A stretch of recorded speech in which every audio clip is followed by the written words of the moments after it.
We start now with the tension in the Middle East, where we find NBC News correspondent Erin McLaughlin for us there in Tel Aviv. Erin, thanks for being with us. We know that President Biden announced just this morning that Secretary of State Antony Blinken is, in fact, heading to the Middle East amid all of this turmoil. So, Erin, what's on the agenda once he touches down? What is he hoping to accomplish?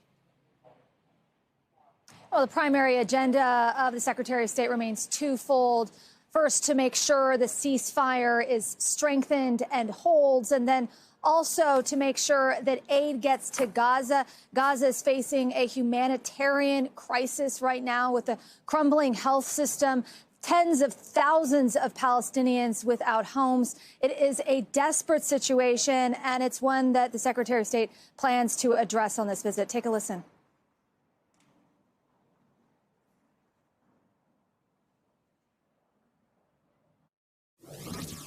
That has to start now with dealing with the grave humanitarian situation in Gaza, then reconstruction, rebuilding what's been lost, and critically engaging both sides in trying to start to make real improvements in the lives of people, so that Israelis and Palestinians can live with equal measures of security, of peace, and of dignity.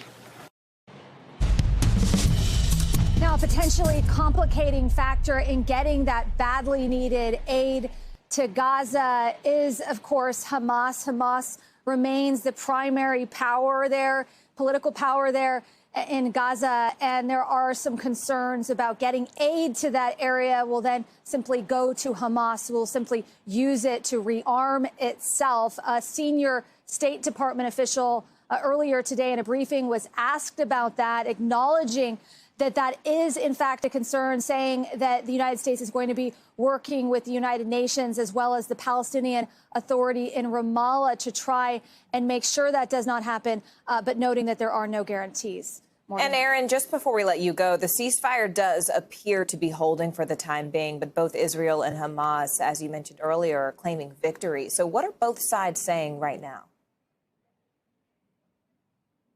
Yeah, it does appear to be holding. Not a single missile launched, rocket launched or airstrike in the past 4 days. A senior Hamas leader telling our sister station Sky News that this leader believes it's not in neither Israel nor Hamas's interest to have anything escalate further. And we did hear from Israeli Prime Minister Benjamin Netanyahu threaten Hamas with extreme force should Hamas break the ceasefire. But as for the situation in Jerusalem, we were there over the weekend. It was extremely tense, heavy security presence, Israeli police inside the old city as well as in East Jerusalem. Just today, a Palestinian man was shot and killed, according to Israeli police, for attacking two Israelis near the neighborhood of Sheikh Jarrah in East Jerusalem. And it was that same neighborhood that we saw clashes on Saturday between Palestinian